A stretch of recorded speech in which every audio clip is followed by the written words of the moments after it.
শৌর্যের ঘোষণার মাধ্যমে বাংলাদেশ স্বাধীন হয়েছিল। আজকের এই দিন উপলক্ষে জাতীয়তাবাদী যুবদল ঢাকা মহানগরকে গরিব অসহায় দরিদ্র মানুষের মাঝে ঈদ সামগ্রী বিতরণ করবো।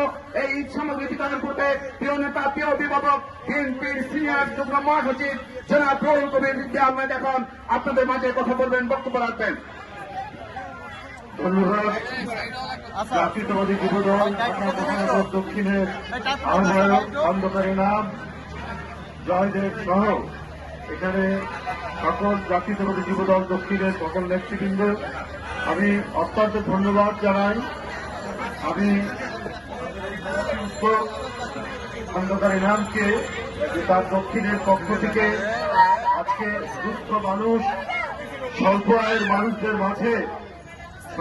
মানুষদের মাঝে তারা ঈদ সামগ্রী বিতরণ করছেন এবং ঈদ সামগ্রী বিতরণ করছেন।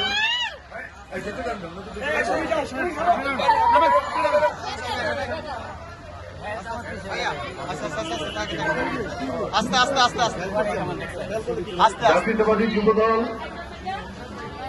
জনগণের পক্ষে, মানুষের পক্ষে তারা কাজ করেছে, যেমন আন্দোলন সংগ্রাম সাহসিকতা দেখিয়েছে।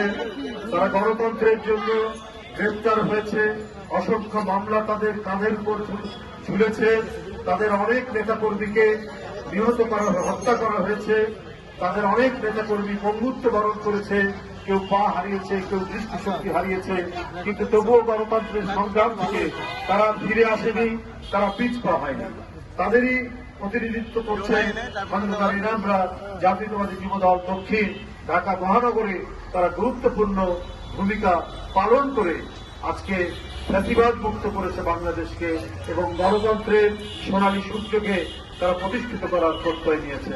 আমি তাদের সাফল্য কামনা করি, তাদের প্রতি কৃতজ্ঞতা জানাই। তারা দুঃস্থ মানুষের মাঝে যুবদল ঢাকা মহানগর দক্ষিণের পক্ষ থেকে তারা যে সহযোগিতার উদ্যোগ নিয়েছেন, এই জন্য তাদেরকে আন্তরিক ধন্যবাদ জানিয়ে আমার বক্তব্য শেষ। ধন্যবাদ।